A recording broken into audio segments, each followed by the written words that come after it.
cómo aparece la realidad en la Latinoamérica marzo 2011. Es una América Latina llena de posibilidades y al mismo tiempo llena de interrogantes.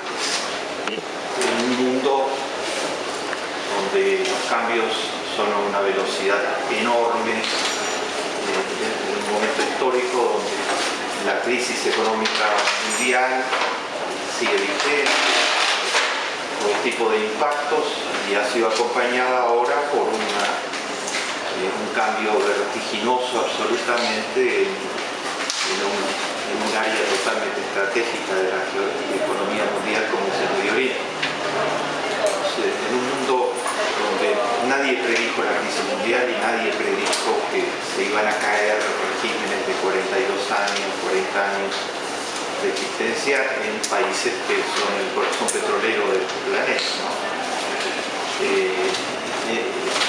¿Cómo nos encuentra América Latina en turbulencia? Un nombre, ¿cómo nos encuentra América Latina? Yo voy a tocar 3 puntos centrales, 4 puntos. En primer lugar, me voy a referir a las buenas noticias, para llamarlo de algún modo, y a los desarrollos positivos que hay en América Latina en los últimos años, que hacen que el continente sea bastante distinto de lo que era 10 años atrás. En segundo lugar, me voy a referir a las deudas importantes que tiene América Latina con su población, a las deudas sociales de gran envergadura que tiene América Latina con su población. Voy a tratar de trabajar sobre 4 deudas: la pobreza, la exclusión social, los déficits en educación y las desigualdades. Esas 4 deudas no resumen o son una lista taxativa. Hay muchos otros temas que son fundamentales, son estratégicas, y en todos esos planos hay problemas muy importantes por delante en América Latina que van a condicionar severamente las posibilidades de desarrollo, según se resuelvan o no se resuelvan.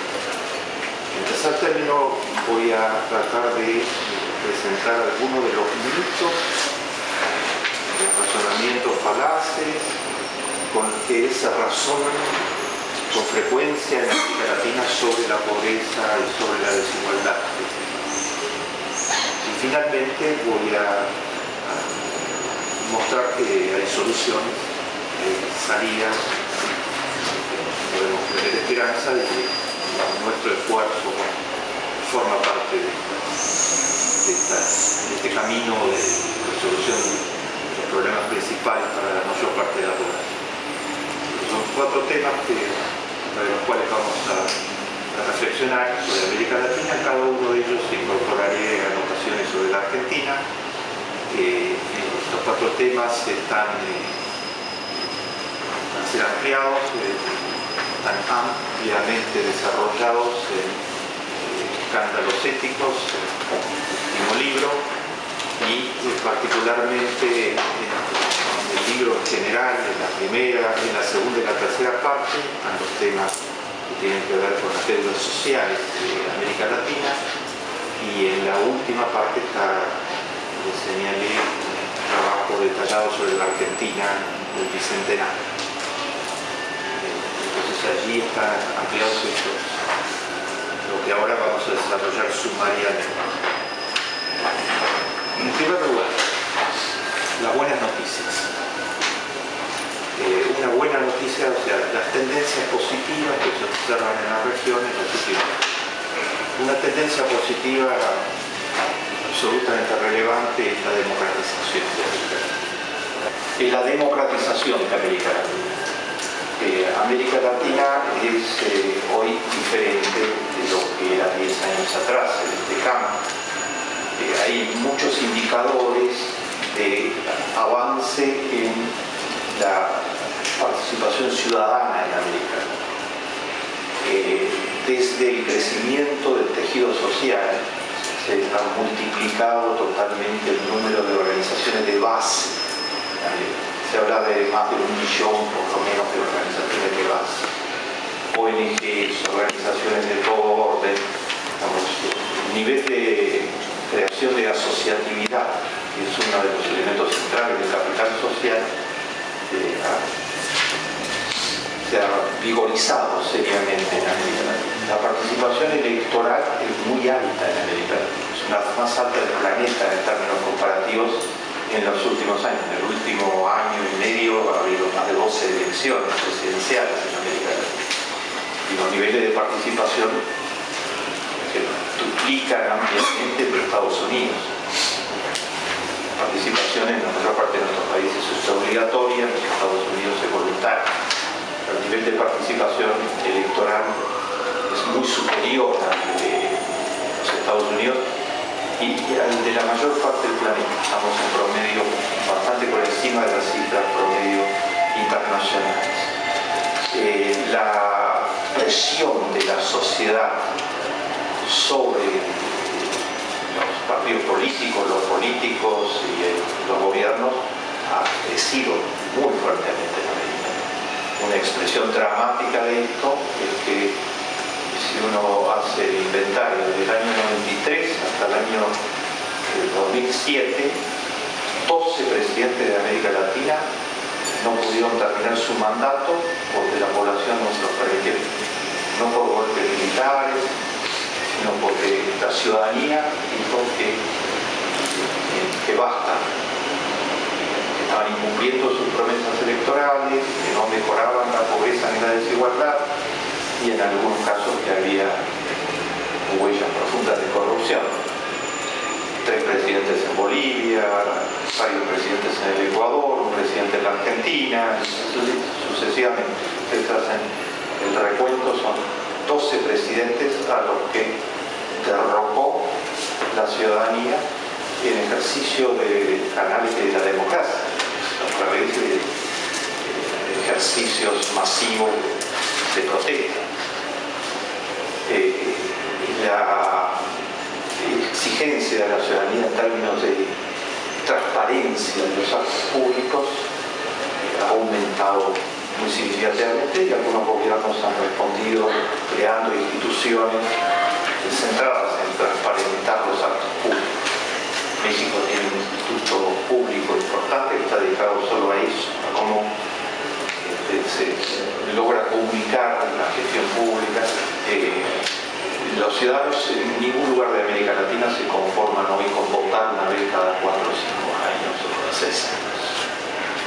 Están presionando por diferentes vías permanentemente y están cualquier presidente, por más popular que sea, puede correr riesgos severos si toma decisiones contrarias a lo que es realmente el sentir de la ciudadanía, y estamos presenciándolo permanentemente. Si algún presidente, digamos, basado en su popularidad, puede ser absolutamente real, cree que puede ir fuera de lo que inmediatamente hay expresiones, y varios han debido rever decisiones que tomaron, porque esto sucedió en Bolivia hace 15 días atrás. Un presidente con un altísimo nivel de popularidad, logros importantes de su gestión, tomó una decisión determinada, el rechazo fue absolutamente masivo, la ciudadanía se exteriorizó de inmediato y tuvo que anular. Y estos casos han dado en varios países de América Latina. O sea, es un mandato condicionado, ¿no? Por más popular que sea, por más alto nivel de popularidad que tenga. O sea, es un mandato que tiene que ser relegitimado permanentemente a través de la acción. Todo esto no es, yo diría, orgánico, es un proceso de construcción. Pero es una democracia, yo clasifico a las democracias en 3 tipos de democracias.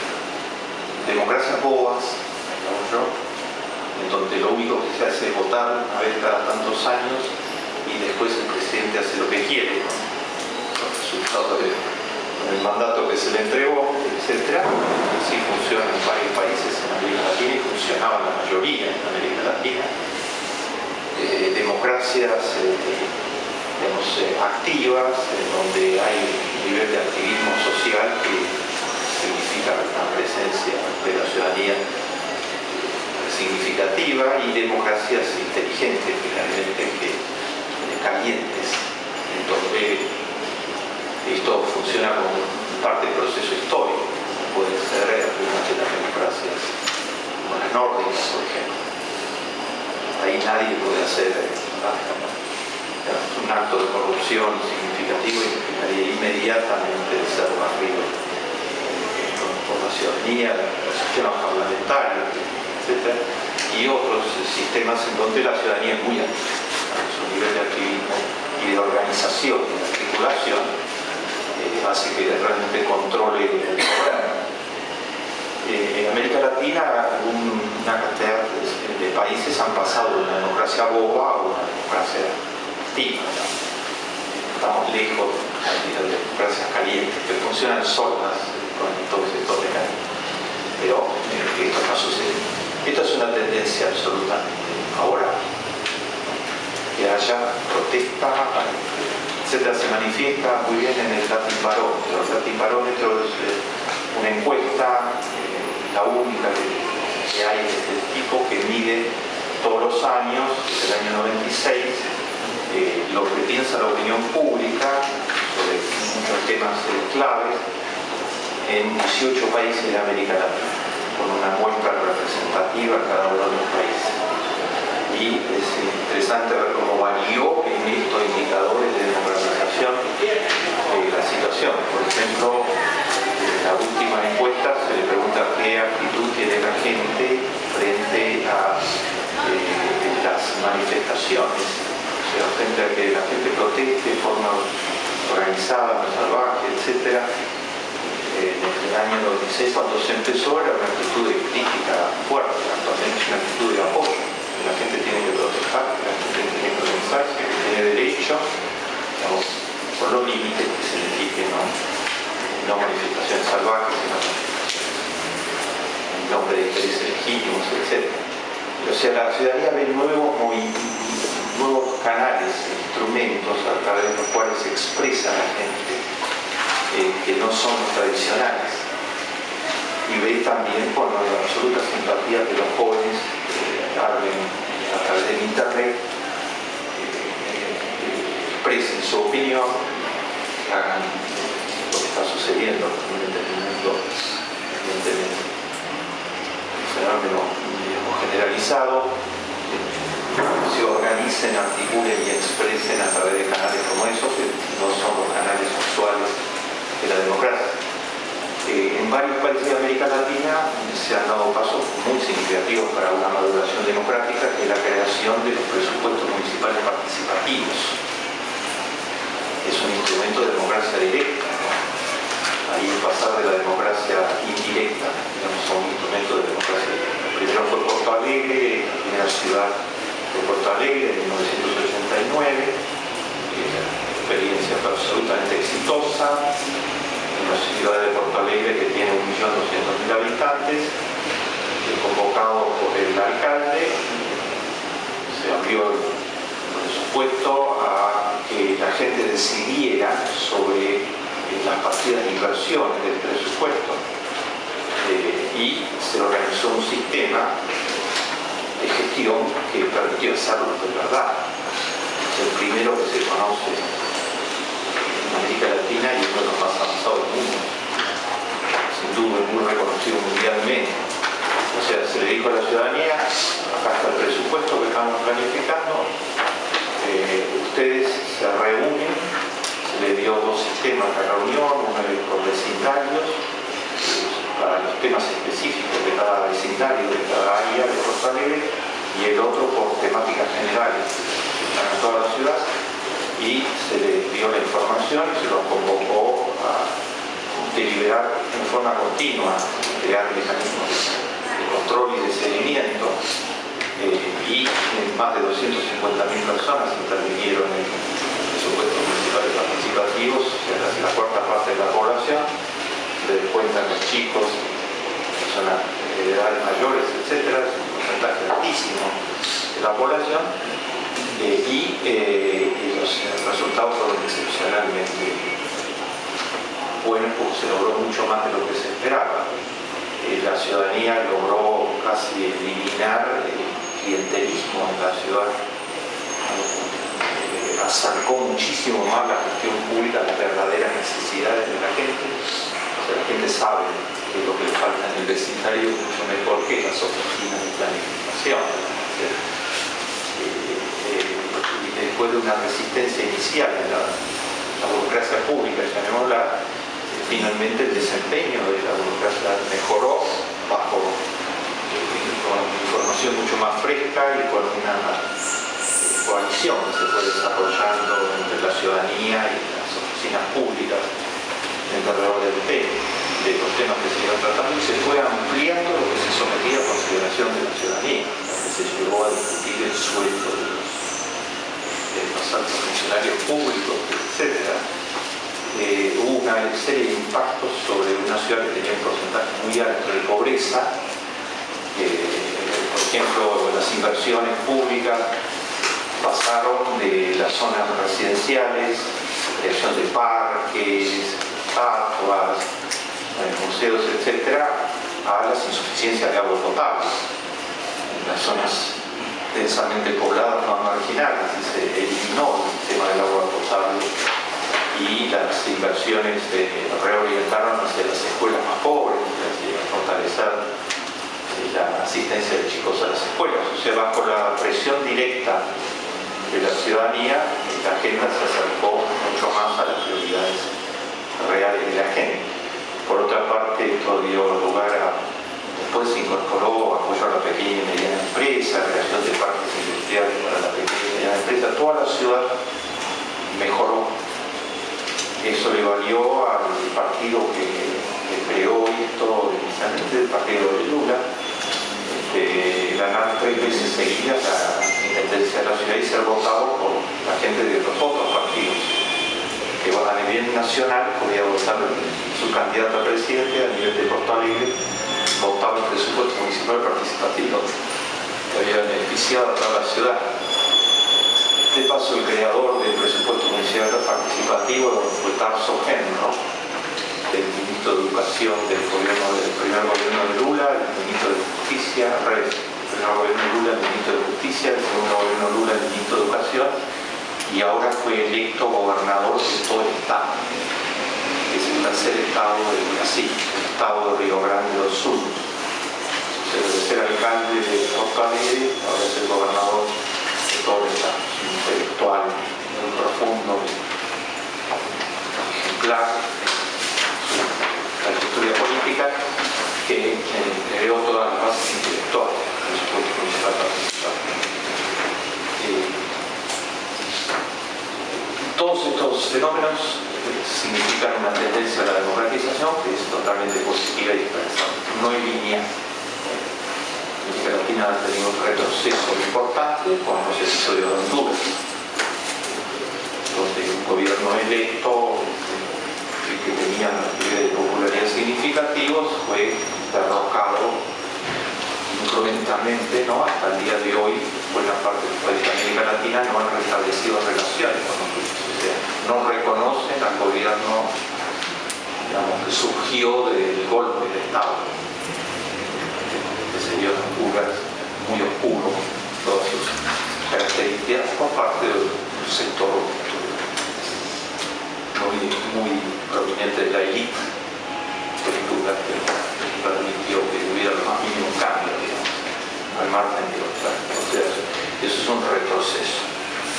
Por el otro lado, hay intentos de golpe de Estado que han sido conjurados, ¿no? Con la presión internacional, los nuevos foros que se han creado en la región, el Sur, el foro del Mercosur, etc., han hecho sentir su presión para que el presidente, que estaba en algunos lugares donde había conspiraciones importantes, como en el Paraguay, por ejemplo, por una oportunidad oportunidad, una ventana de oportunidad, se lo llama, inédita, que es que la tendencia histórica al deterioro de los términos del intercambio se ha invertido. O sea, lo que producía América Latina cada año valía menos en términos de productos industrializados, los países industrializados, etc. Es una tendencia histórica secular, digamos. El desarrollo de los acontecimientos a nivel mundial generó una serie de factores que revalorizaron el precio de los commodities. Aquí los factores centrales está la irrupción en los mercados de la demanda china. China y la India juntos son hacia la tercera parte de la población del mundo. China solo es agregar un mercado de proporciones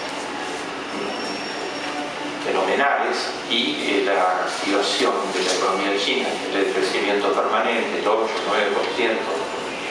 una cantidad de años, ha significado, lo mismo ha sucedido en la India en menor proporción, ha significado ampliar totalmente el mercado mundial de commodities, que ha incidido en la revalorización de los precios de lo que vendemos, junto al desarrollo de nuevas áreas de producción, algunas ya en funcionamiento activo, otras que se insinúan. Por ejemplo, América Latina tiene una dotación de recursos naturales excepcional.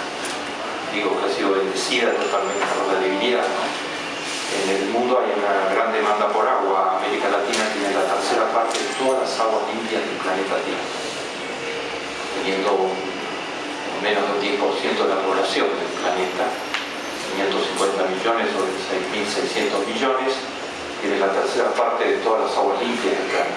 América Latina tiene reservas de materias primas estratégicas en todas las áreas importantes, desde el petróleo hasta el uranio, por ejemplo, se anticipa que el próximo año probablemente estén en funcionamiento activo los autos eléctricos, que se van a expandir cada vez más, y el mineral fundamental para poder armar, digamos, un programa de autos eléctricos que haya como recargarlos, etcétera, es el litio.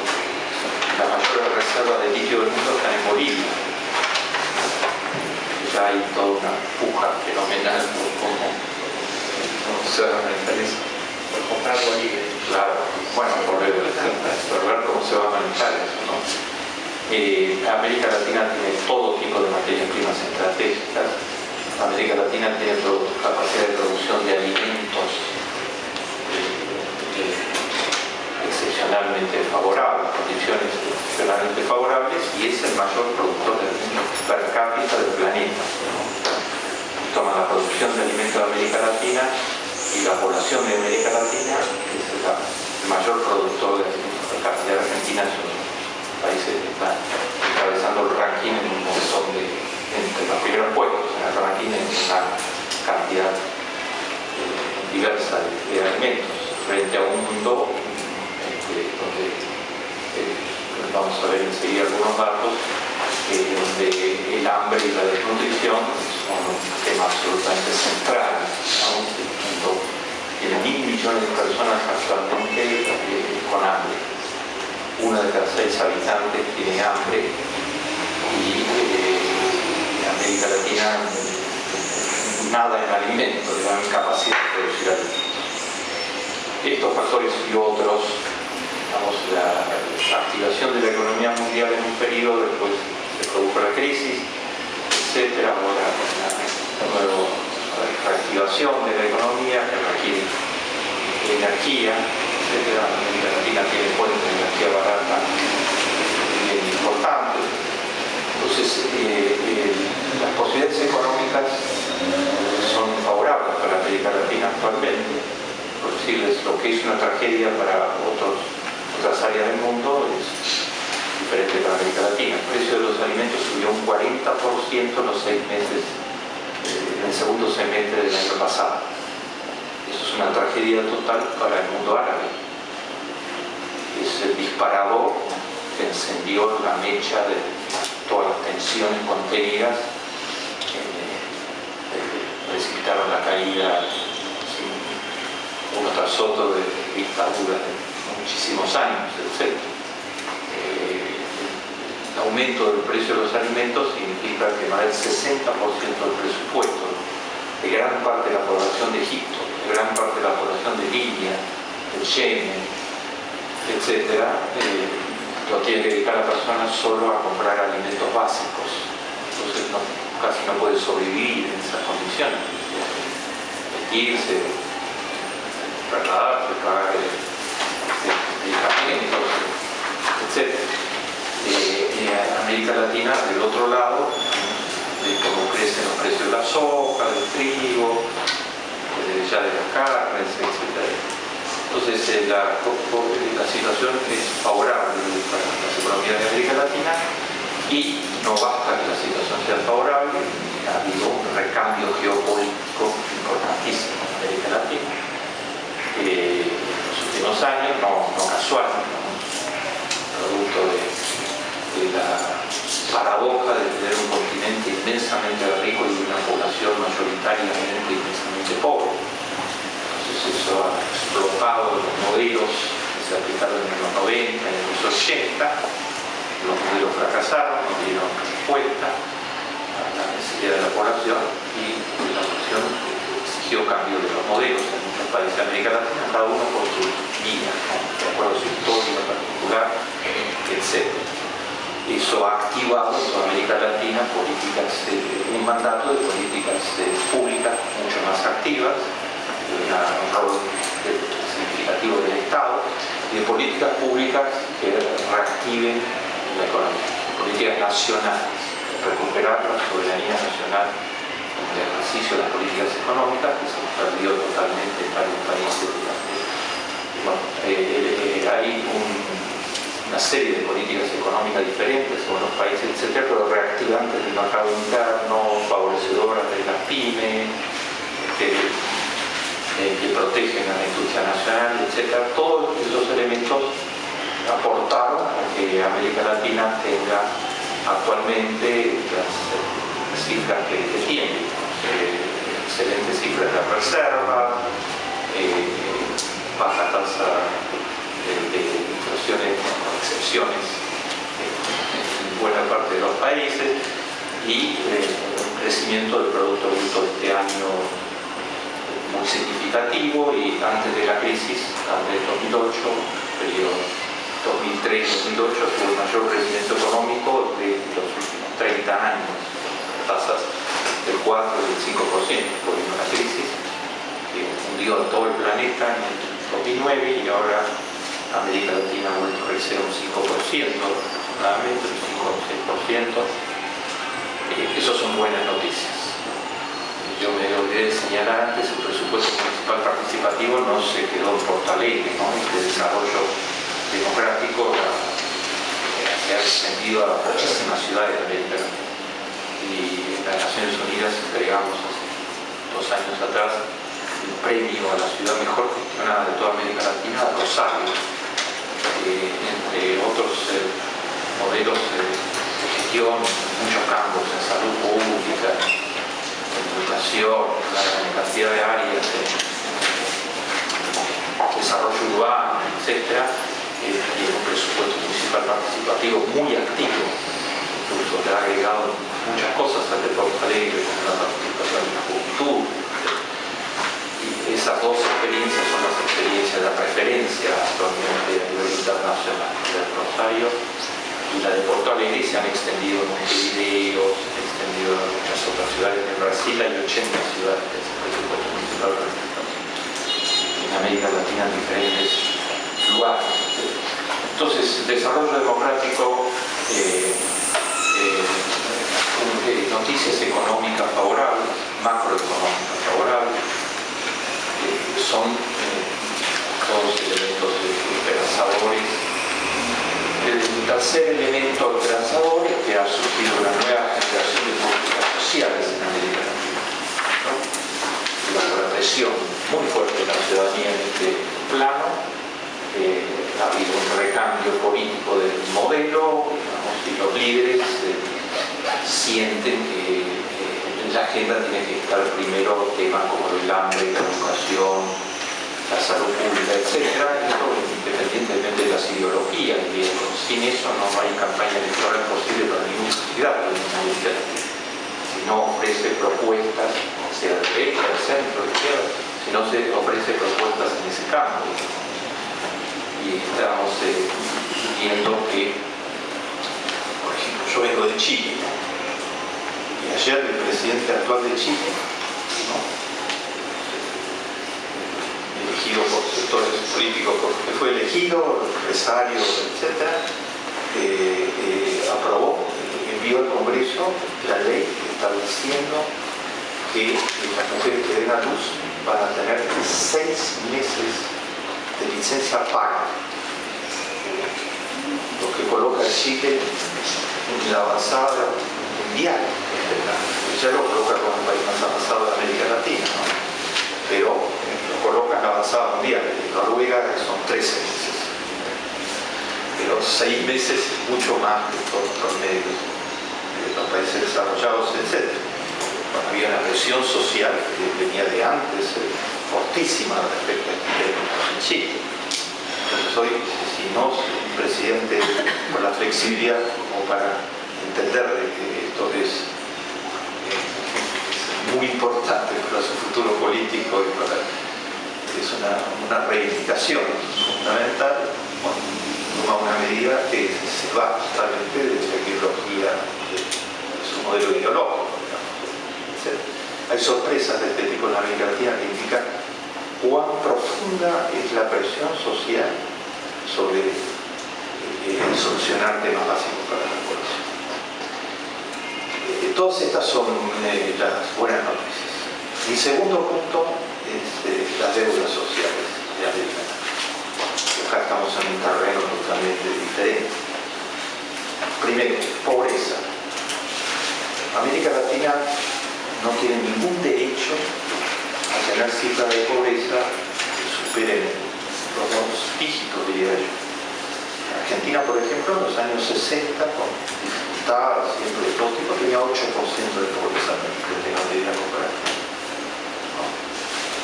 Al final del año 2002, después de las políticas económicas aplicadas en los 90, que generaron toda desarticulación de buena parte de la economía, la desindustrialización del país, la caída en picada de las clases medias. 8 millones de personas dejaron de ser clase media en la Argentina en los años 90 para transformarse en nuevos pobres. A fines del año 2002, Argentina tenía un 58,3% de pobres. América Latina en su conjunto tiene actualmente el 33% de pobres. O sea, 1 de cada 3 latinoamericanos es pobre. Esto es una cifra pésima, ya pésima en términos de la vida individual, de las familias, de la atención social, y totalmente inaceptable de todas estas potencialidades. ¿Por qué? 180 millones de pobres en términos numéricos. En el año 1980, América Latina tenía 136 millones de pobres. Ahora tiene 180 millones de pobres. La pobreza en muchos lugares de América Latina es hambre. América Latina produce alimentos para 3 veces su población actualmente. Un dato de la FAO y de un estudio conjunto de la OPS, la FAO y la CEPAL. Para 3 veces su población. Y tiene el 16% de los chicos desnutridos o de nutrición crónica. 16%. Una cifra elevadísima. América Latina tiene 53 millones de desnutridos y entre ellos sobresalen los chicos desnutridos. Entonces, cuando yo digo la pobreza mata y enferma, no estoy suponiendo, ¿no?, sino que esto es lo que está sucediendo. Y la pobreza mata a través de la mortalidad infantil en América Latina. En América Latina mueren 25 chicos de cada 1000 antes de cumplir los 5 años de edad. En Noruega y en Suecia este año 3 chicos de cada 1000, 25 versus 3. En tasa es altísima, la tasa de América Latina en términos internacionales. La pobreza mata madres en América Latina. Todos los años, según la OPS, la Organización Panamericana de la Salud, lo vienen denunciando, mueren 20.000 madres o más en América Latina durante el embarazo o el parto. La tasa de mortalidad materna es 80 madres mueren cada 100.000 partos de chicos nacidos vivos. En Canadá mueren 6 madres. Gracias. En América Latina, 80. Y en los pueblos indígenas del Perú, un país que con tan buenos récords económicos en los últimos años, de crecimiento del Producto Bruto, etcétera, etcétera, mueren 400 madres cada 100.000 durante el embarazo del parto. O sea, el crecimiento no tiene nada que ver con la vida de las madres indígenas en el Perú. Es el cuarto país con mayor tasa de mortalidad materna del planeta. El gasto en salud pública en el Perú, a pesar del crecimiento del Producto Bruto, se ha mantenido por debajo del 2%. Debería ser por lo menos el 6% del Producto Bruto, la Organización Panamericana de la Salud, etc. Entonces, el Estado no llega de ninguna manera a proteger a las madres indígenas del Perú, como también sucede en Guatemala. Guatemala es un país de 13 millones de habitantes con recursos potenciales muy importantes, pero es un país donde las 12 familias de Honduras, las 12 familias controladas desde El Salvador, etc., un grupo muy reducido de familias, el dueño de la mayor parte del productor. Ese grupo de familias no está interesado en que haya políticas de protección a la infancia, de lucha contra la desnutrición, etc. Y entonces Guatemala es un país donde el 48% de los niños están desnutridos. 48% de los niños. Antes les dije 16% para el conjunto de América Latina. Guatemala es el 48%. Y casi no hay sistema fiscal. No hay impuesto a la renta en Guatemala. La contribución total de la presión fiscal total es el 9% del producto. En los Estados Unidos es el 30 y pico %. Entonces el Estado no tiene instrumentos mínimos para gestionar y para desarrollar planes ambiciosos. Con mucho esfuerzo, el actual presidente y su esposa, que está muy comprometida con las políticas sociales, etc., presidente socialdemócrata, etc., con mucho esfuerzo han logrado un punto más, digamos, de recaudación. Pero a la élite guatemalteca no le importa que haya 48% de niños desnutridos, ¿no? Claro, después de ver Egipto y Libia debería importar mucho más, ¿no? Y la pobreza mata madres, mata niños, y tiene estas proporciones, no tiene nada que ver con el Producto Bruto de América Latina. O sea, si uno establece correlaciones entre el Producto Bruto per cápita y cifra de pobreza, no le da en América Latina. Además, durante periodos históricos en que creció el Producto Bruto no retrocedió significativamente la pobreza. Por ejemplo, en Argentina en los 90-95 el Producto Bruto creció, pero no implicó mucho eso para la vida pobre. Por el contrario, se deterioró severamente y finalmente explotó la miseria y la pobreza extrema en el norte del país, en muchísimos otros lugares, etc.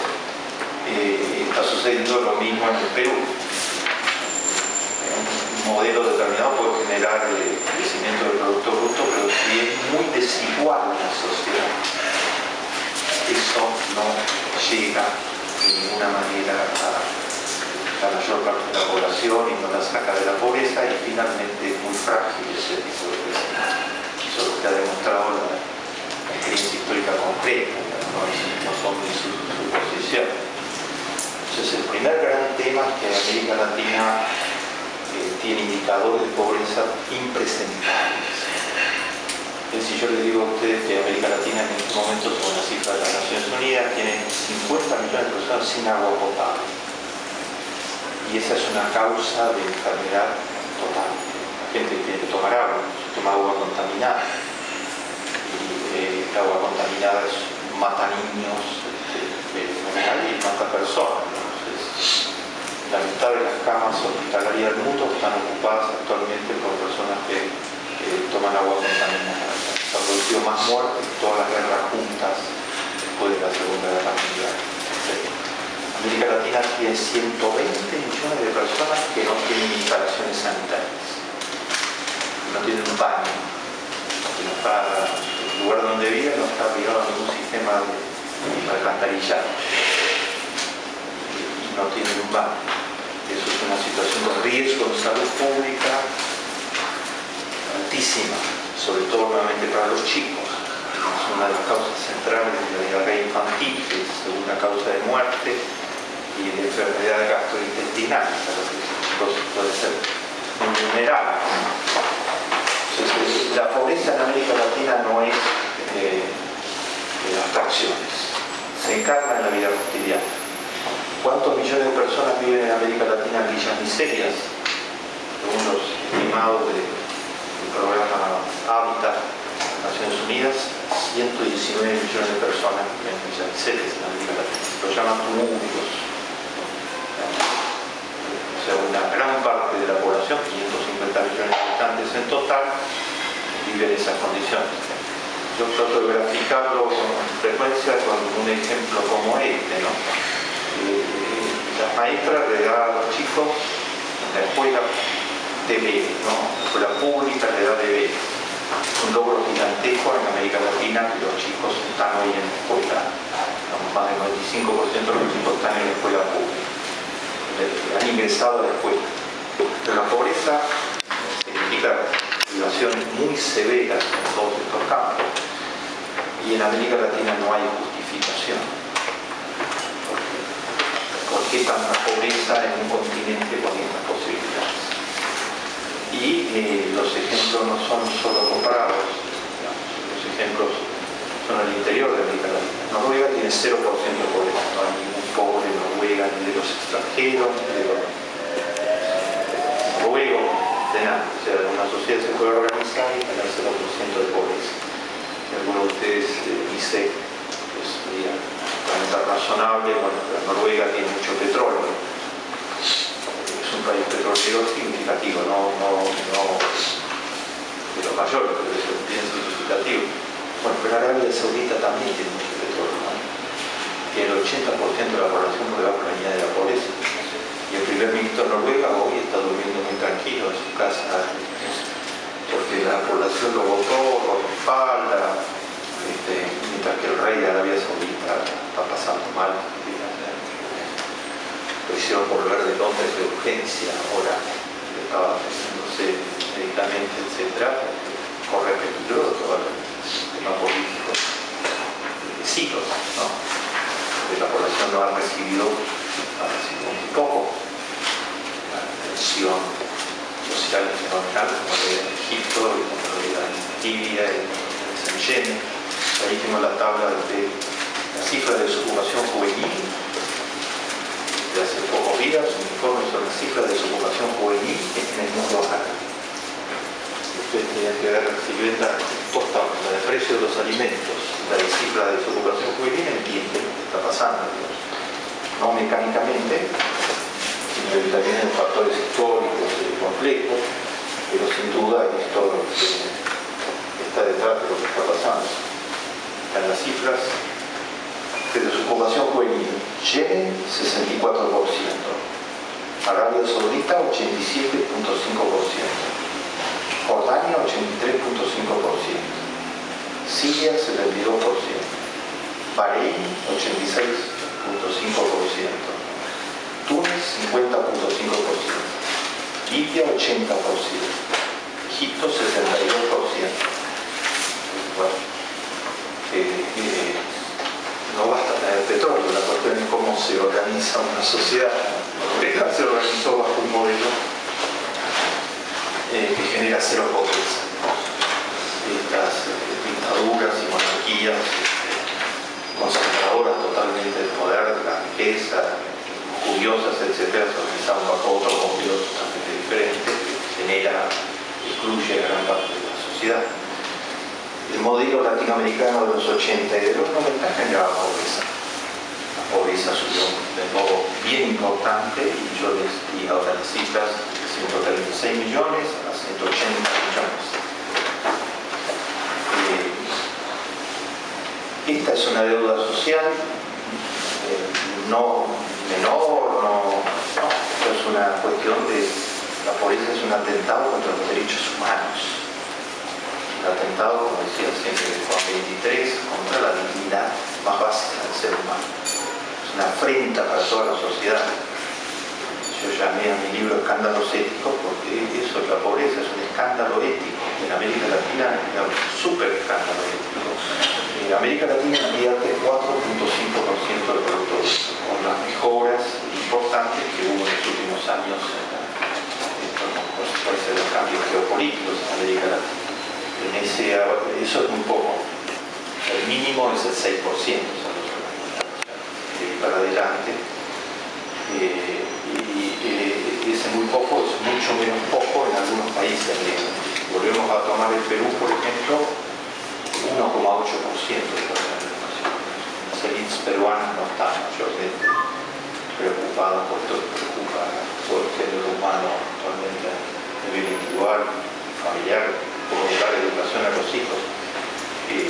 Los últimos datos sobre América Latina en materia de educación son estos. Es un informe de la UNESCO hace muy poco tiempo atrás, donde resume la situación. Yo escribí un artículo con estos datos en La Nación hace pocos días sobre la situación de la educación en América Latina. Vamos a explicar las cifras.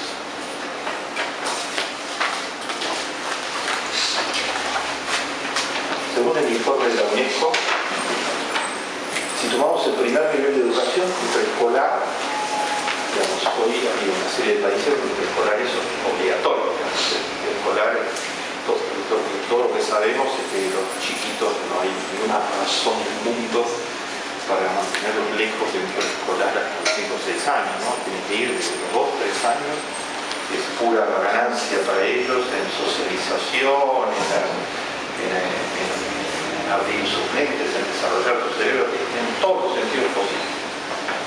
El Uruguay logró universalizar la preescolar en los últimos años. Todos los chicos uruguayos. En América Latina, en una cantidad de países, solo el 30% de los chicos van en preescolar, ¿no? Desde ya pertenecen todos a los estratos medios o les altos. Los pobres, en muchos casos no tienen la evidencia del preescolar. En cambio, tienen la evidencia del trabajo infantil. El 11% de todos los chicos menores de 14 años de edad de América Latina trabajan, ¿no? Bajo forma de esclavitud, como lo llaman los estéticos. Esclavitud forzosa, trabajan en las minas, trabajan en la agricultura, son los niños de la calle, trabajan en las esquinas tratando de recoger algunas monedas, trabajos insalubres, los basurales, trabajos absolutamente insalubres, con riesgos de salud, y no tienen acceso a la escuela, ni al preescolar, ni a la primaria. No tienen acceso a la infancia. Eso está desarrollado en escándalos con mucho detalle. Varios trabajos dedicados a eso con todas las cifras actuales. El fenómeno, digamos, de las desigualdades está causado en parte importante por la desigualdad de la educación, que a su vez está alimentada por la desigualdad integral. Hay un círculo vicioso y termina en esta cifra. En el 20% de la universidad, que voy a decir, en el 20% más rico de la población completa un grado universitario 27 de cada 100 jóvenes. O sea, en el 20% más rico, 27 de cada 100 jóvenes terminan la universidad. En el 20% más pobre, solo 1 de cada 100. Termina la universidad, solo 1 de cada 100. Estamos hablando de países donde la mayor parte de la universidad es pública y gratuita. En forma de 18, se extendió a toda América Latina y eso fue una conquista fundamental de la Universidad Latinoamericana. Pero para entrar a la universidad no basta con eso. Primero hay que haber pasado por el secundario, digamos, ¿no? Y y después hay que tener condiciones para poder sostenerse en la universidad, etcétera, condiciones de todo orden, ¿no? Entonces eso no pasa así, y entonces tenemos la cifra dramática de que solo uno de cada 100 jóvenes, el 20% más jóvenes, logra completar el grado universitario. Esa desigualdad fenomenal de escolaridad, digamos, de niveles de escolaridad, va a actuar como un reproductor de la desigualdad. Van a tener posibilidades de ingresos totalmente diferentes, posibilidades de acceso a trabajo totalmente diferentes, etc. La inequidad en educación es una de las claves de las desigualdades, por lo que significa la educación. Yo hablé solo de escolaridad hasta ahora, pero hay un tema importantísimo que es calidad en la educación. Que es lo que reciben los chicos que van a las escuelas públicas, urbanas, que es lo que reciben los que van a las escuelas públicas rurales, que es lo que reciben los que van a las escuelas privadas. Y bueno, los indicadores indican que hay un circuito de reproducción de la desigualdad fenomenal. Los chicos de las escuelas pobres reciben mucho menos horas de clase, los maestros están mal pagados, los recursos educativos son mínimos. Entonces, el segundo tema planteado, la deuda social es pobreza y la deuda social es educación. El tercer tema es que la deuda social es exclusión social. Exclusión social significa dejar a un sector de la sociedad al margen de todo y sin esperanza de todo. Y usted dirá, esto sucederá en un país africano, etc. No, sucede en el Gran Buenos Aires, sucede en toda América Latina. En este momento, 1 de cada 4 jóvenes en América Latina, 25%, está fuera del sistema educativo y fuera del mercado de trabajo. Y en la Argentina, el 20%. 1 de cada 5 jóvenes está fuera del Gran Buenos Aires, según los cálculos, de 500.000 a 800.000. Con el cálculo de gobierno, normalmente es 500.000. El cálculo de Cáritas es 800.000. Las mediciones. Fuera cual fuere, esto es una bomba de tiempo total. O sea, que los jóvenes estén fuera de todo. Y no fue por su voluntad, sino que desertaron primaria o secundaria por todas las razones de pobreza que he estado señalando a lo largo de todo el trayecto y quedaron con ese margen del mercado de trabajo. Y la crisis mundial terminó de agravar la situación, las cifras de desocupación juvenil en casi todo el mundo son muy altas actualmente y en América Latina normalmente duplican las cifras de desocupación promedio de la economía. En 3 años, UNESCO lo considera una experiencia modelo, se erradicó el analfabetismo político. O sea, esas cosas que pueden hacer están absolutamente al alcance de la sociedad que se lo proponga. Simplemente. Y están incluidos los grupos de origen afroamericano en América Latina, que son sectores importantes de la población en Brasil, Colombia, etcétera, con el color de piel sigue jugando como un discriminador según todas las cifras. Una de las políticas de Lula fue la discriminación afirmativa en las universidades para la población negra. Entonces, que hubiera una cuota de población negra que la aceptaran o no la aceptaran.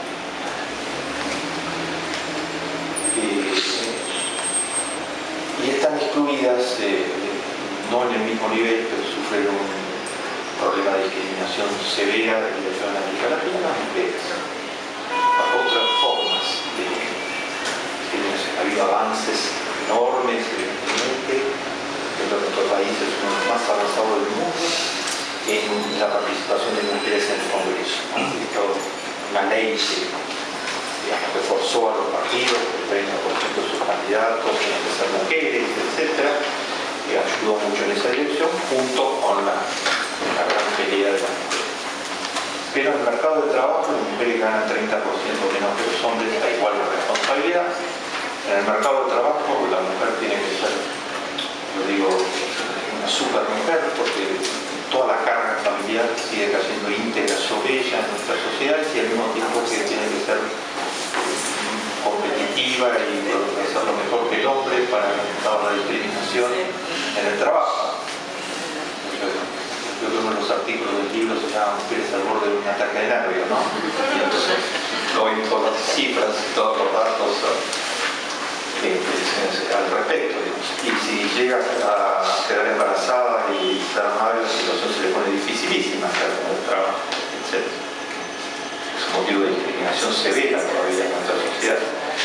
Y si a eso le suma la violencia doméstica, el 30-50% de las mujeres han sido objeto de violencia doméstica en América Latina, en los estudios, o sea, la existencia del machismo patriarcal, secular, digamos, muy fuerte, y que está muy metido en los cuerpos policiales y en el aparato judicial en América Latina. Les he señalado tres temas: las deudas sociales, la pobreza, vacíos en educación y la discriminación, ¿no? En el libro tiene mucho más desarrollado estos temas.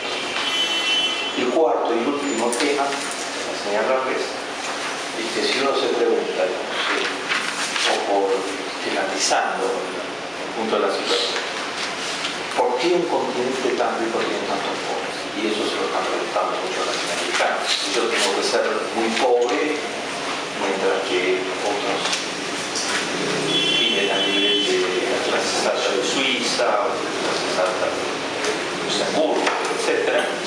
¿Qué pasa?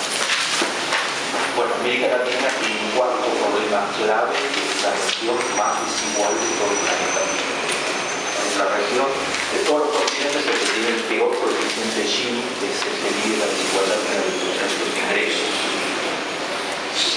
En América Latina tienen todas las tablas y todos los datos en Primero la Gente. Hay un extensísimo artículo mío sobre cómo opera la desigualdad en salud pública, y entonces ahí tienen todos los datos sobre la desigualdad en general. Y algunos datos nuevos, hay un artículo de fondo sobre desigualdad con escándalos serios. En América Latina, el 10% más rico tiene de 30 a 50 veces lo que el 10% más pobre. Para darles una idea comparativa, en Noruega, en Japón, son 6 veces. En América Latina son de 30 a 50 veces. En España son 10 veces. La proporción de América Latina es la mayor del mundo en distancia entre ricos y pobres. La desigualdad, el coeficiente Gini de América Latina es 0,57, 0,58, y el coeficiente Gini de Noruega es 0,25. Esto se puede mejorar, y eso por eso Brasil lo ha mejorado en los últimos años de la presidencia de Lula, ha logrado reducir darle un punto a la desigualdad, pero Brasil era el campeón mundial de desigualdad, decía Carlos. Pero nosotros somos los campeones mundiales del fútbol, ganamos 5 veces en la Copa Jules Rimet, pero somos los campeones mundiales de desigualdad. Ahora Lula logró reducir en algunos puntos lo que sigue siendo altísimo en la ciudad, pero muestra que se puede. La desigualdad es la principal explicación de la pobreza en la región. ¿Por qué un continente tan rico tiene tanta pobreza? Porque es el más desigual de todos. Porque la desigualdad hoy, digamos, todo el mainstream económico, o sea, la corriente principal en economía, finalmente se rindió ante las pruebas abrumadoras. Hoy se sabe estadísticamente, está comprobado hasta el Fondo Monetario, digamos, la acepta, etcétera, que los países pagan la desigualdad carísima. Más desigualdad, menor mercado interno, menor tasa de ahorro nacional, más tensión social, más homicidios, más criminalidad, menor cohesión social, más elitización de los sistemas educativos, conspira contra el desarrollo de todas las formas y genera pobreza. Genera de forma muy práctica, para que ustedes lo vean, genera destinos de pobreza. Si un chico nace en América Latina, unas 120 millones de personas que viven públicos en América Latina. desde pequeñito va a tener problemas de salud porque está alimentado precariamente, va a ir a trabajar, entre comillas, digamos, a hacer los basurales, etcétera, no va a poder completar la primaria, que hace grandes esfuerzos su familia y él no va a poder completar la secundaria y va a quedar afuera y va a reproducir el destino de pobreza en la familia que pobre. La desigualdad crea, yo lo llamo las trampas de pobreza. Se puede bajar la pobreza, los primeros niveles de pobreza con cierta facilidad y con políticas adecuadas. Cuando se lleva al núcleo duro de pobreza, que son estas trampas de la pobreza, se necesitan políticas muy estructurales de fondo para lograr abrir la puerta de la trampa. La puerta de la trampa es abrible. Las políticas económico-sociales de Lula sacaron a 20 millones de personas de la pobreza. El gobierno uruguayo logró un gobierno de excelencia, gerencial, en la gestión, en todos los campos, logró desplazar todo el sistema político histórico del Uruguay, ¿verdad? En pocos años, etc. Logró bajar la pobreza en un 15% en el Uruguay, en la gestión del Frente Amplio. La pobreza se redujo. Michelle Bachelet en Chile logró algo que coloca nuevamente a ese país en la avanzada del mundial. Nos prometió en su campaña electoral y lo hizo efectivo, ¿no? Toda persona mayor de 65 años de edad en Chile tiene el derecho de recibir una pensión del Estado. No tiene que probar nada. Haya aportado, no haya aportado, etc. El derecho de la tercera edad a que el Estado, o sea, todos, la sociedad, apoyándolo en la etapa de la tercera edad en América Latina es la desigualdad estructural. Es la única explicación de la desnutrición infantil. El 48% de los chicos en Guatemala es la desigualdad. Es tan feroz que la élite se cree que puede seguir con un sistema así y al contrario, digamos, uno escucha en la élite guatemalteca con referencia a que en definitiva los indígenas, 60% de la población es indígena y los desnutridos son indígenas, y que los indígenas en realidad son subhumanos.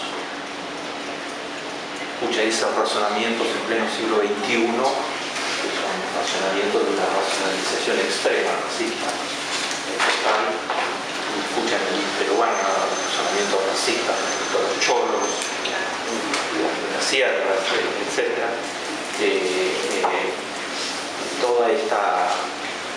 Estos cuatro problemas juntos hacen una América Latina muy tensa, muy explosiva, que se ha encarrilado en la explosión existiendo, ¿no? 12 presidentes fueron destituidos antes de terminar su mandato en los últimos años. No sabemos qué hubiera sucedido si algunos tomaron decisiones desafortunadas para la población, que se hubieran tenido, digamos, ¿no? Se hubiera desviado su nivel de legitimidad generalmente. Esta América Latina está muy tensa por estas deudas sociales fenomenales. La pensión, yo diría que crece cuando crece la oportunidad de prosperidad, porque no hay mucha justificación posible de ninguna índole cuando América Latina está en una posición privilegiada totalmente a nivel mundial actualmente por todas las condiciones que yo describí anteriormente. Algunos sectores poderosos tratan de, no es un complot, nada de eso, como suceden las cosas en la historia, tratan de justificar que no se pongan las prioridades, los cuatro grandes temas que yo les mencioné: pobreza, educación, inclusión social y educación, con lo que yo llamo los mitos para justificar las malas conciencias. Les hablo de 3 mitos por el tiempo, porque quiero ver si puedo lograr hablar de la responsabilidad social empresarial. 3 mitos por el tiempo. Primer mito, el mito de que estamos exagerando la pobreza, de que pobreza en realidad es un fenómeno inevitable y, como lo decía Menem, que era un excelente comunicador, ¿no? Pobreza hubo siempre, no. Finlandia era un país muy pobre hace 35 años atrás. Finlandia no tiene ningún recurso natural, salvo bosques, no tiene ninguna materia prima estratégica. Y ahora es uno de los países más desarrollados del planeta, no es un buen amigo nuestro, pero está en la cabeza de todas las tablas de competitividad, progreso tecnológico, tiene uno de los mejores coeficientes Gini, tiene 0% de pobreza. O sea, es posible transformar. Las grandes inversiones fueron en educación para todos, en salud para todos, en investigación científica y tecnológica y en construir un impacto nacional de equidad, digamos, en la sociedad, y además fue administrada por mujeres en los últimos años que lo hicieron brillantemente, digamos, una tras otra, etc. Las primeras ministras, una de las cuales fue la presidenta de la región de la salud, Joe Rutland, etc. Lo hicieron magníficamente bien, etc. Estas seguramente grandes cuatro males se pueden justificar por un segundo mito, es muy frecuente el mito, que es el mito de que la culpa de la pobreza la tienen los pobres. Esto es muy común en las clases medias argentinas, lo dicen cada rato de muchas maneras. Entonces, si los chicos se golpean la ventanilla del carro para pedir unas monedas, estos son criminales, forman parte de una banda criminal, o sea, la culpa la tienen ellos, están pidiendo unas monedas, y los chicos tiran fuegos al aire con riesgo de quemarse en medio del tráfico y todo lo demás. Bueno, será porque son chicos que fueron de la casa, que no son chicos son chicos malos, llamados de modo, etc. Sí, hay ancianos debajo de los puentes y en las estaciones de tren, etc., pidiendo limosna, forman parte de un grupo organizado, así que no pueden pasar de largo. Los pobres en general, digamos, el mito es los pobres en general, no se empeñan lo suficiente, no trabajan lo suficiente, no tienen misiones, toman mucho, etc. No. El mito es un mito, ¿no? Es absolutamente mitológico, no tiene nada que ver con la vida de los pobres, nada que ver. El presidente Elwin puso la pobreza en el centro de su mandato después de la dictadura militar en Chile.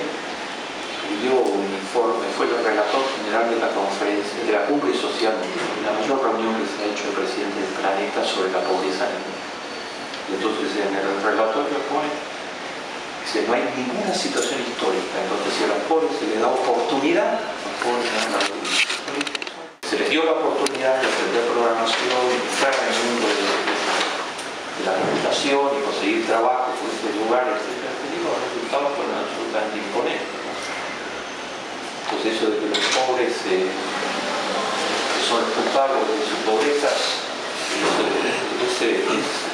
crueldad, diría yo, tragarse eso y aplicarlo echándole permanentemente la culpa, buscando la vereda de frente, pobre, etc. Es un ataque a nuestra autodignidad.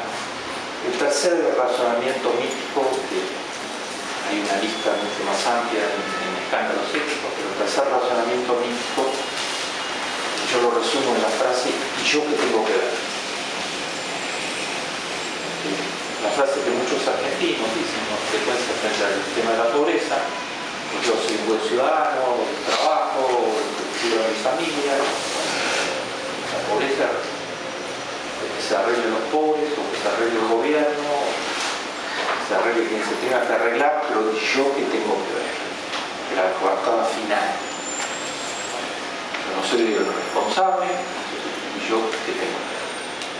Bueno, ahí estamos violando toda nuestra ética judeo-cristiana o occidental, porque nuestra ética nos dice terminantemente que somos los unos responsables de nosotros. Eso dice el Sermón de la Montaña y eso dice Moisés en el Antiguo Testamento, y que ama a tu prójimo como a ti mismo, y mucho más terminantemente todavía, en el Deuteronomio dice que no puedes ser indiferente frente a la sangre de tu prójimo, frente al sufrimiento de tu prójimo. Entonces ser neutral, digamos, o tratar de lavarse las manos, digamos, en una sociedad que genera pobreza en proporciones tan importantes, es tratar de esconderse, digamos, de asumir las obligaciones de solidaridad más elementales que todo ser humano debería asumir para sentirse realmente digno de sí mismo, ¿no? Es un cinismo muy brutal con uno mismo, ¿no? Todos somos responsables y unos más responsables que otros, pero todos somos responsables de tratar de que la situación cambie. Mi último punto, les mostré los mitos que oscurecen el camino. Es importante denunciar los mitos, ¿eh? Entonces empieza el trabajo diciendo que la empresa privada está en su bajo grado de legitimidad histórica, porque después de la crisis de Wall Street, arrastrada a todo el planeta, porque unos pocos quisieron ganar lo máximo y generaron burbujas, y el gobierno de Bush reguló totalmente y tenían toda la impunidad, etc. En la historia, con este prestigio muy grande. Entonces la tesis del artículo de Michael Porter, muy fundado con muchísimos argumentos, es hay que salvar al capitalismo. Yo soy capitalista.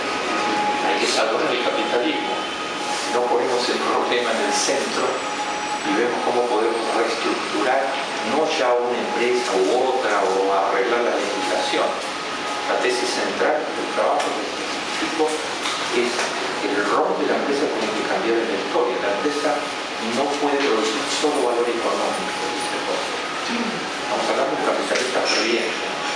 No puede producir solo valor económico, lucro, tiene que producir al mismo tiempo valor social. Y se tiene que acondicionar su proceso productivo, su proceso económico para producir ambos valores al mismo tiempo. Hemos puesto una serie de ejemplos de cómo eso se puede hacer, etcétera, y de que por ahí va el camino. Piden mucho más de la responsabilidad social de lo que nosotros normalmente escuchamos. Dice que es para salvar el capitalismo. No, la pérdida de los grados de legitimidad. En ese nivel está la situación. Entonces, políticas públicas. ¿Qué pasó? Políticas públicas. Intenten algo se movió. Políticas públicas. Bien orientadas, donde la gente sea lo primero, con todo lo características que mencionamos, una empresa privada socialmente responsable que sea aliada de las políticas públicas, con la que se pueda concertar y que esté generando valor social al mismo tiempo que valor económico, y una sociedad civil movilizada. La sociedad civil puede aportar a todo. Yo tengo el ferviente partidario de lo que la sociedad civil puede aportar. Cuando estamos hablando de sociedad civil estamos hablando desde las universidades, las organizaciones religiosas, las organizaciones gremiales, las organizaciones de todo tipo de la sociedad y de los emprendedores sociales. Para la que mencioné anteriormente es clave.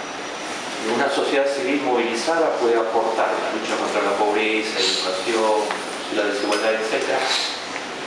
Cada uno de los actores puede aportar muchísimo. Empiezo muy rápidamente por los emprendedores sociales. ¿Qué es un emprendedor social? Un emprendedor, es decir, alguien que decide por cuenta propia generar una nueva idea, un nuevo proyecto, pero social. Está hablando de lo social. Acá lo tenemos en la Argentina, Mercedes Barrientos, ¿no? Con eso no logran subsistir ni alimentar a sus hijos, porque la única manera que tienen para hacer ese trabajo, artesanía de buena calidad, para hacer ese trabajo, la única manera que tienen es de algún lado alguien les preste para comprar la lana o para comprar el tejido, para comprar las agujas, etc. Si no, no pueden producir. Y nadie le quiere prestar a una mujer pobre.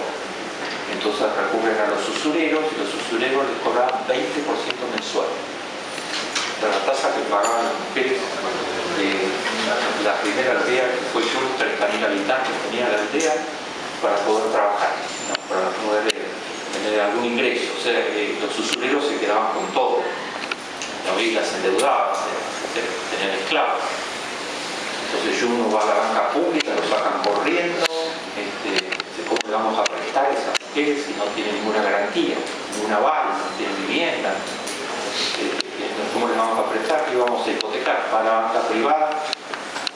No, de ninguna manera. Eso solo se le puede ocurrir a un economista que está fuera de esa realidad. ¿Qué le va a prestar? Fundar el Grameenbank para prestar a los muy pobres, el microcrédito, para prestar pequeñas sumas a los muy pobres. El Grameenbank es de propiedad de estas mujeres, o sea, de propiedad de los prestatarios. Tiene actualmente 8 millones de prestatarios. El 97% son mujeres. Eso fue un acierto histórico fenomenal, porque las mujeres jefas de hogar, etcétera, o madres, se jugaron porque eso fuera realmente la manera de sacar a sus hijos adelante, y hicieron todos los esfuerzos, y la tasa de repago del Grameenbank es la mejor de ningún banco actualmente en los mercados mundiales, 98%. O sea, solo tiene un 2% de incobrables, ¿no? Pero renuevan y renuevan los préstamos. Hay otros elementos que están contados en el libro, no dentro del detalle del tiempo, etc. Bueno, eso es un emprendedor social. El Grameenbank está en 80 países actualmente, ¿no? Y el microcrédito llega a 500 millones de personas. Entonces es lo máximo, digamos. Los emprendedores sociales en la Argentina son numerosos, hay muchas experiencias. Juan Carlos es un modelo prominente, ya trabajo excepcional. La combinación de todos estos actores sociales, agreguemos finalmente, las organizaciones religiosas están haciendo un trabajo muy importante en América Latina con los pobres, los egresados que conozcan la realidad, que conozcan que hay respuestas, conozcan que el modelo ortodoxo fracasó, por qué fracasó, y que hay que buscar una economía con los humanos. No me lo querramos dar una economía con los humanos, y que hay cómo hacerlo, etc. Egresados que sientan que eso de que yo que tengo que ver, no. Los padores, los administradores, los economistas, tenemos mucho que ver, porque ocupamos roles significativos en la sociedad. Y por otro lado, agendas de investigación que investigan lo que está pasando ahí, con los pobres particularmente. A eso se está dedicando Bill Gates. O sea, tomó la agenda de salud que no tomaban las empresas, los grandes laboratorios, que la agenda de la malaria, la agenda de la tuberculosis, la agenda del paludismo, la agenda del SIDA, las enfermedades de los pobres. Y Gates se dio cuenta de eso, de nuestras universidades que tienen que estar vestidas en la agenda de la gente. Como hacemos para remediar los déficits de vivienda, que seguimos teniendo problemas de agua potable, que fuera notable, sigue habiéndolos, muchas de las cosas que yo les fui contando en el campo. Y tenemos que tener la extensión, se queda muy chica el nombre de extensión.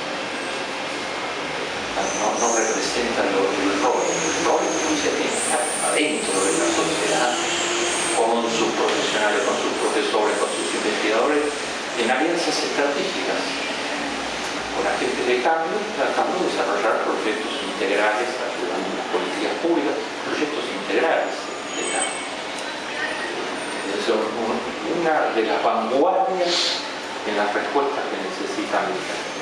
La universidad no tiene mucho dinero en América Latina, la situación ha mejorado en Brasil, en Argentina, las políticas públicas son respetuosas, digamos, de la universidad, se está muy distante de lo que debería ser, pero avance bien, pero tiene una masa crítica que es la más rica de la sociedad. O sea, tiene investigadores, estudiantes, profesores que conforman un núcleo muy relevante para la sociedad. Si pocos somos parte de los dueños del conocimiento, digamos, que es ajeno a grandes sectores de la población, la posibilidad de leer la realidad con instrumentos analíticos más estructurados, profundos, etc.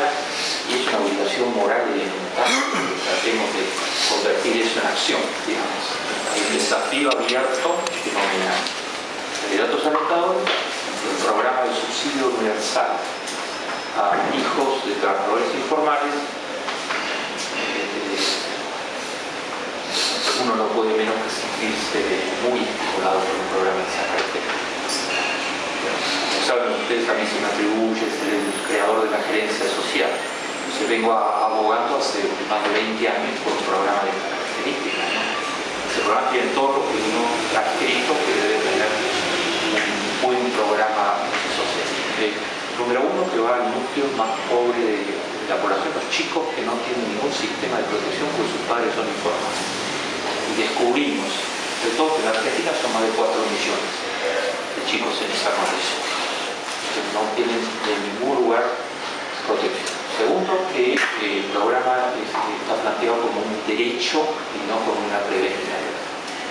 La ley que dice que se reúne un perfil de condiciones y que la familia se compromete a que asista al colegio y se dé las vacunas, etc., puede reclamarle al Estado legalmente que el Estado tiene que otorgarle, incluirlo en el programa.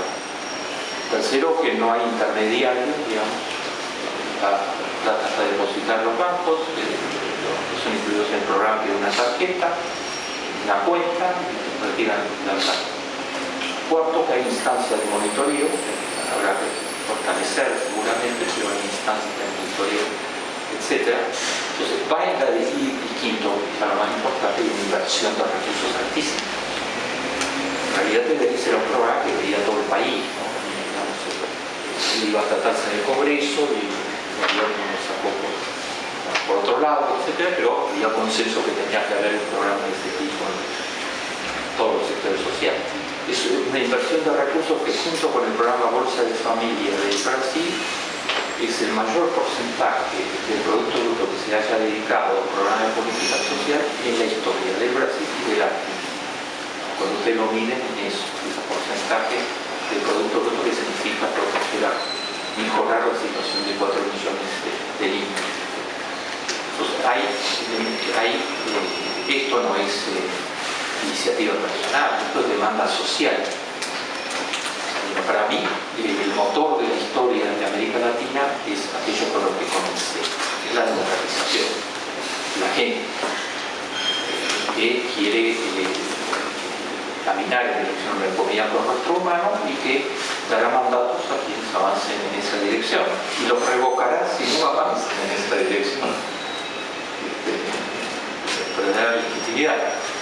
Y eso que la gente se haya puesto en marcha es un motivo de esperanza fundamental, y nosotros no podemos decir la universidad que tiene que ver, porque la universidad está asumiendo la responsabilidad central.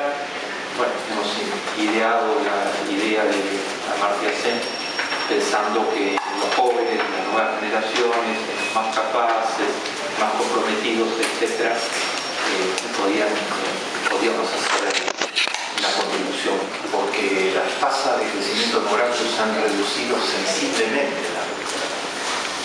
O sea, el argumento que se utilizaba con frecuencia en los años 60 no tiene nada que ver con las realidades actuales.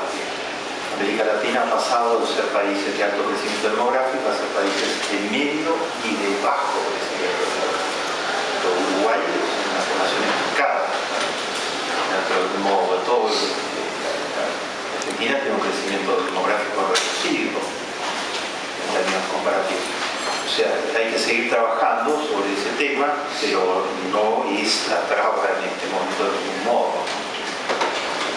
No hay ninguna, volviendo al problema del hambre, por ejemplo, de los años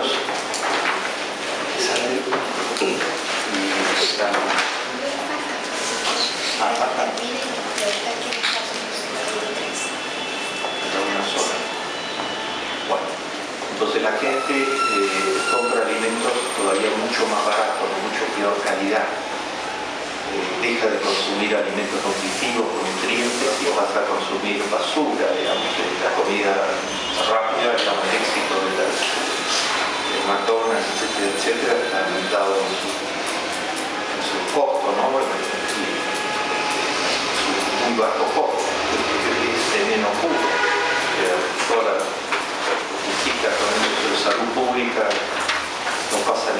más elemental de los tres.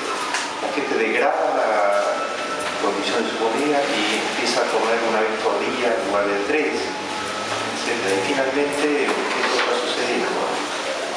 Y eso fue parte de por qué la dictadura de 40 años del mundo árabe cayó.